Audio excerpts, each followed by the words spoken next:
നമസ്കാരം. അസ്സലാമു അലൈക്കും. എൻ്റെ പ്രധാനമന്ത്രിക്കും സുരേഷ് ഗോപി സാറിനും ഒരു സല്യൂട്ട് എടുക്കട്ടെ, എല്ലാ വീട്ടമ്മമാർക്കും. ഇന്ന് 25 ജൂൺ 2025. അപ്പോൾ ഇന്ന് വല്ലാത്തൊരു കോമഡി പറയാനാണ് വന്നിട്ടുള്ളത്. എല്ലാവരും എന്നോട് ക്ഷമിക്കണം, ചില കാര്യങ്ങൾ പറയാനും പോവുക. അത് നിങ്ങൾ ശ്രദ്ധിച്ച് കേൾക്കണം, ലൈക്ക് ചെയ്യണം, ഷെയർ ചെയ്യണം.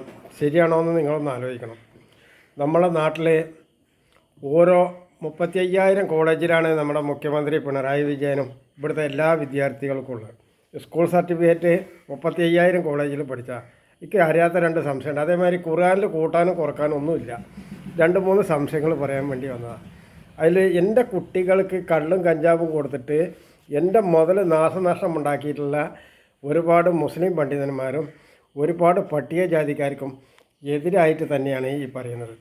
അത് ശരിക്കും എതിരായിട്ട് തന്നെയാണ്. ഇവിടുത്തെ പട്ടികജാതിക്കാർ എന്ന് പറഞ്ഞാൽ പിന്നെ ഒരു കലണ്ടറിൽ ഒരു കൊല്ലത്തിൽ ഒരു ദിവസം കൂടി പണിയെടുക്കാൻ അവർക്ക് ഡേറ്റ് ഇല്ല. കാരണം തൊട്ടടുത്ത പെണ്ണുങ്ങളുടെ 28, പിന്നെ പൂരം കുറിക്കൽ, കല്യാണം കുറിക്കൽ, പിന്നെ അങ്ങനെ പലതരം ആഘോഷങ്ങൾ, ചാടലാണ് ഇവർക്ക് മൊത്തം പണി. അങ്ങനെ പിന്നെ ഇതിന് പണിയില്ല. നമ്മുടെ നാട്ടിലെ ബംഗാളികളാവട്ടെ, ആളുകൾ എന്നോട് പറഞ്ഞിരുന്നതാണ്, ബംഗാളികൾ പണിക്ക് വന്നാൽ രാവിലെ 5:30 മണിക്ക് വരും അവർ, എന്നിട്ട് രാത്രി 12 മണിക്കേ പോകുള്ളൂ. അതുവരെ പണിയെടുക്കും എന്നാണ്. അതിന് മാത്രമല്ല, തുച്ഛമായ പൈസയും കൊടുത്താൽ മതി എന്ന് പറഞ്ഞു. ആ തുച്ഛമായ പൈസ എന്ന് പറഞ്ഞാൽ 2 കാര്യം അവർ ചെയ്യൽ നല്ല ലെവലാണ്.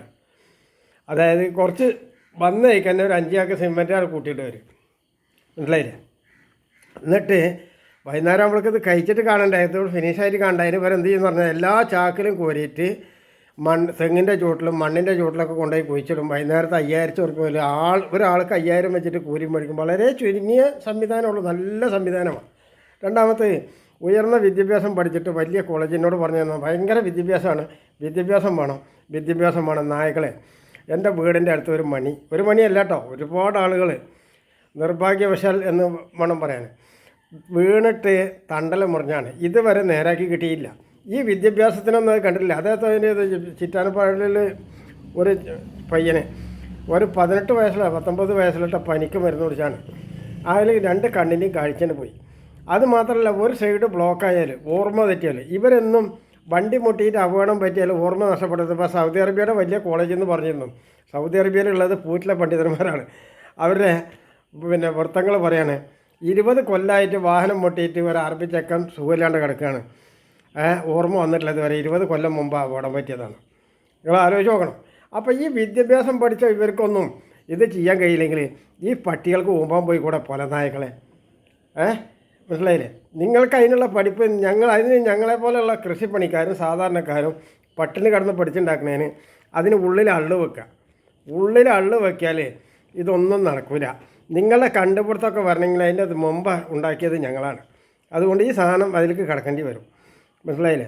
അതുപോലെ പിന്നെ എല്ലാവരുടെയും എൻ്റെ കുട്ടികളെ നാശാക്കി, എൻ്റെ കുട്ടികൾക്ക് കള്ളും കഞ്ചാവും കൊടുത്തിട്ട് നാശമുണ്ടാക്കിയിരുന്ന പിന്നെ കൊടുല്ലൂർ പള്ളിയിലുള്ള പ്രധാന ആളുകളെ, നായകളെ, ഇതിന് ഒരു അന്ത്യം നിങ്ങൾക്ക് വരും. നിങ്ങൾ യാതൊരു സംശയം വിചാരിക്കേണ്ട. എൻ്റെ കുട്ടികൾ ഇന്നിപ്പോൾ അവരും നശിച്ചിരിക്കുകയാണ്. ഇന്നിപ്പോൾ ഞാൻ അവരെ കേട്ട സ്ഥിതിക്ക് അവരും മൊത്തം നശിച്ചിരിക്കുകയാണ്. നിങ്ങളൊന്ന് ആലോചിച്ച് നോക്കണം. അങ്ങനെ നിങ്ങൾ ഇത് കേൾക്കുന്നവർ മനസ്സിലാക്കണം, നിങ്ങളുടെ കുട്ടികളെ ഇത് ചെയ്യാനാണ് അവർ കൊണ്ടു നടക്കുന്നത്. ഇതിനുള്ള നുണയാണ് അവർ പറയുന്നത്. ഇവിടെ ഒരു പണിയെടുക്കണവനും പിന്നെ അതിനുള്ള അംഗീകാരമൊന്നും അവർ കൊടുക്കില്ല. അതിനുള്ള അംഗീകാരം കൊടുത്താൽ മതി. ആർക്ക് എന്ത് പണിയാണെന്ന് വിചാരിച്ചാൽ അതിൻ്റെ ഒരു ചുറ്റുപാട് കൊടുത്താൽ മതി. അത് കൊടുക്കില്ല. അത് ചെയ്യാൻ പാടില്ല, അത് തൊടാൻ പാടില്ല, മറ്റേതാക്കാൻ പാടില്ല, മനസ്സിലായില്ലേ? ഇവിടെ കാലികളെ വളർത്തരുത്, അത് വാസന വരുമെന്ന്, കൊതു വരുന്നു. ഇത് രണ്ടും നിർത്തിയിട്ട് ഇവിടുത്തെ സംവിധാനങ്ങൾ നടക്കുമോ?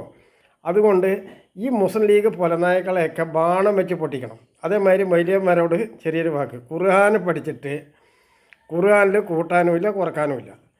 ഏകദേശം എൻ്റെ അടുത്തുള്ള മഠത്തിലെ സ്വാമി ഇവിടെ 5,000 കൊല്ലം വരെ ഭൂമി നടത്തിയതിന് ഇവിടെ തെളിവുകൾ ഉണ്ട്. ഇവിടെ അടുത്ത് ഉള്ളൊരു റെക്കോർഡിൽ കാണുന്നതാണ്. ഈ 5,000 കൊല്ലത്തിന് മുമ്പ് ഇവിടെ മുസ്ലിം മതം വന്നിട്ട് 1400 വർഷമായിട്ടുള്ളൂ. നിങ്ങൾ ശരിക്കും ആലോചിക്കണം. ഈ വന്ന കാലത്ത് നമുക്ക് വസ്ത്രം ഉണ്ടായിരുന്നില്ല, ചെരുപ്പിടാനുണ്ടായിരുന്നില്ല, എല്ലായിടത്തും ഈ നീളം കൂടിയ മൊബൈൽ ഉണ്ടായിരുന്നില്ല, കമ്പ്യൂട്ടർ ഉണ്ടായിരുന്നില്ല. അതൊക്കെ ഒന്ന് ആലോചിക്കണം. അപ്പോൾ കൂട്ടാനും കുറക്കാനും ഇല്ലെങ്കിൽ ഈ മൊയ്ലിയന്മാർ എല്ലാ മൊയ്ലിയന്മാരും തുണി കംപ്ലീറ്റ് അയച്ചിടണം, ചെരുപ്പിടരുത്, വണ്ടി ഉപയോഗിക്കരുത്, മൊബൈൽ ഫോൺ ഉപയോഗിക്കരുത്, മനസ്സിലായില്ലേ? അതായത് കമ്മ്യൂണിക്കേഷൻ സംവിധാനങ്ങൾ ഒന്നും ഉപയോഗിക്കരുത്. എങ്ങനെയുണ്ട്? കൂട്ടാനും ഇല്ല കുറക്കാനും ഇല്ലെങ്കിൽ പിന്നെ ഇത് നിങ്ങൾ അംഗീകരിച്ചേ പറ്റൂ. കൂട്ടാനും ഇല്ലല്ലോ കുറക്കാനും ഇല്ലല്ലോ. അതുകൊണ്ട് നായ്ക്കളെ നിങ്ങളുടെയൊക്കെ മുട്ടയുടെ മുകളിൽ മുളക് വരതാതെ വിട്ടാൽ അത് വലിയ ബുദ്ധിമുട്ടാണ്. ഈ നാട്ടിൽ ജീവിക്കണമെങ്കിൽ തെങ്ങും തൈ വെക്കണം, കാലികളെ വളർത്തണം, കോഴികൾ വീട്ടിലുണ്ടാവണം, അല്ലെങ്കിൽ ചുറ്റുപാടുണ്ടാവില്ല. ഇപ്പം നിങ്ങൾക്ക് പണി വന്നതുണ്ടോ? പണി പറന്ന് വന്നതുണ്ടോ? നല്ലോണം ചിന്തിച്ചിട്ട് വേണം ഓരോ കാര്യങ്ങൾ ചെയ്യാൻ. ഇവിടെ നാട്ടുകാരുടെ വിഷയങ്ങളിൽ കയറിയിട്ട് ഇടപെടുമ്പോൾ അതിൻ്റെ അള്ള് വെച്ചിട്ടുള്ള പണിയെടുത്താൽ നിങ്ങൾക്ക് പൊട്ടിക്കൽ കിട്ടും. ഇപ്പോൾ ഇസ്ലാം പണ്ഡിതന്മാരെ കംപ്ലീറ്റ് ആട്ടിയടിക്കേണ്ട സംവിധാനമാണ്. മനസ്സിലായില്ലേ? ആട്ടിയടിക്കണം ഈ പട്ടികളെ. എന്തിനാ ഇവിടുത്തെ ഈ അറബി കോളേജുകൾ, ഈ പൂറ്റിലെ അറബി കോളേജുകൾ എന്തിനാ? ഒരു ബെഞ്ചിൻ്റെ മുകളിൽ ഒരുമിച്ചിരുന്ന് എല്ലാവർക്കും മാതൃകാധ്യാപകം പഠിപ്പിക്കാൻ പറ്റാത്ത ഇവർക്ക് എന്തിനാ ഇത് സ്പെഷ്യൽ സംവിധാനം?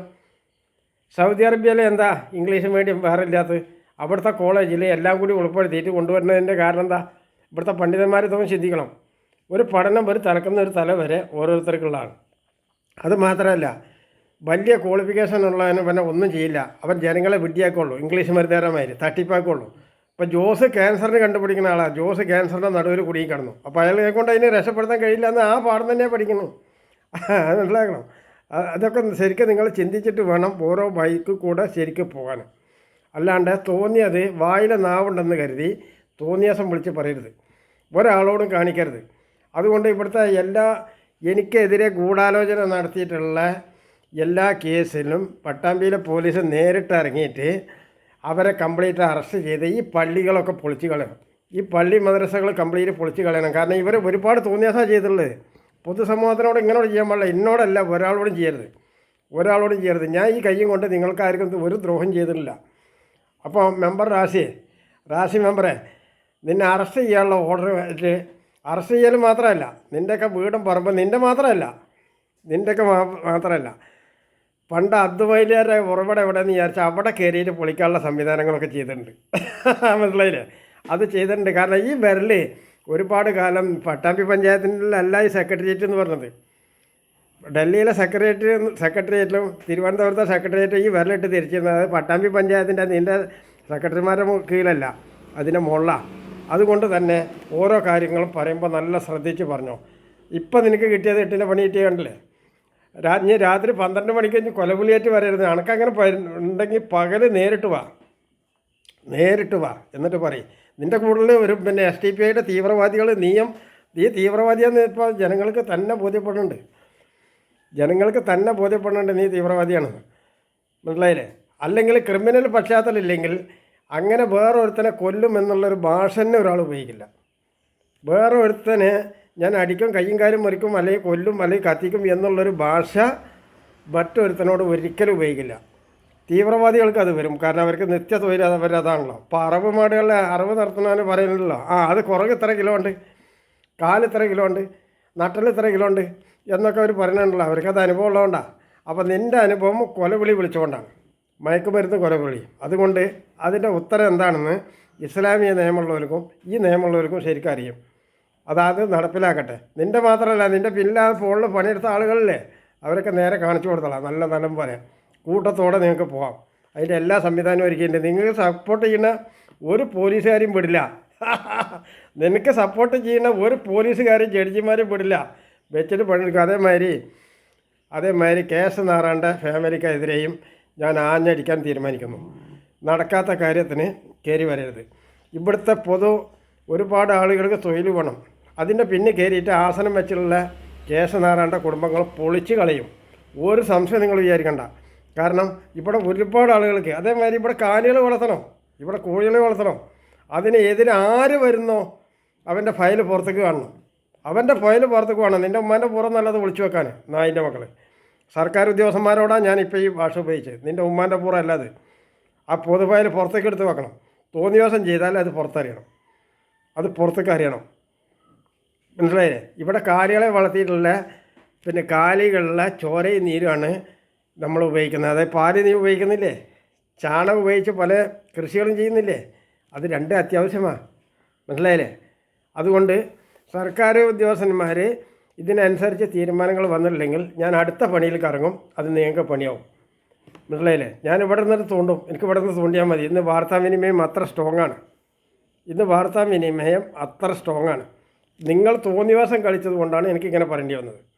ഒരു മര്യാദ നിങ്ങൾ ചെയ്തില്ല, ചെയ്യാൻ ഉദ്ദേശിച്ചിട്ടില്ല. ഇവിടുത്തെ ഏതെങ്കിലും വാർഡിൽ 50 കോടി ആളുകൾ ഒരുമിച്ച് ജോലി ചെയ്യുന്ന എത്ര സ്ഥാപനങ്ങൾ ഇവിടുത്തെ പഞ്ചായത്ത് മെമ്പർമാർ, എംപിമാർ, MLA കൊടുത്തിട്ടുണ്ടെന്ന് നിങ്ങൾ പറയും. ഏതിനാണ് റവന്യൂ ഉദ്യോഗസ്ഥർ അംഗീകാരം കൊടുത്തതെന്ന് എല്ലാ ഉദ്യോഗസ്ഥരും നിന്നിട്ട് പറയും. കൊടുത്തിട്ടില്ലെങ്കിൽ നിങ്ങൾക്ക് ₹1 സർക്കാർ ഖജനാവിൽ നിന്ന് ശമ്പളമായിട്ടോ പെൻഷനായിട്ടോ വാങ്ങാനുള്ള യോഗ്യതയില്ല എന്ന് നിങ്ങൾ ആദ്യം ഒന്ന് മനസ്സിലാക്കി. പറയും.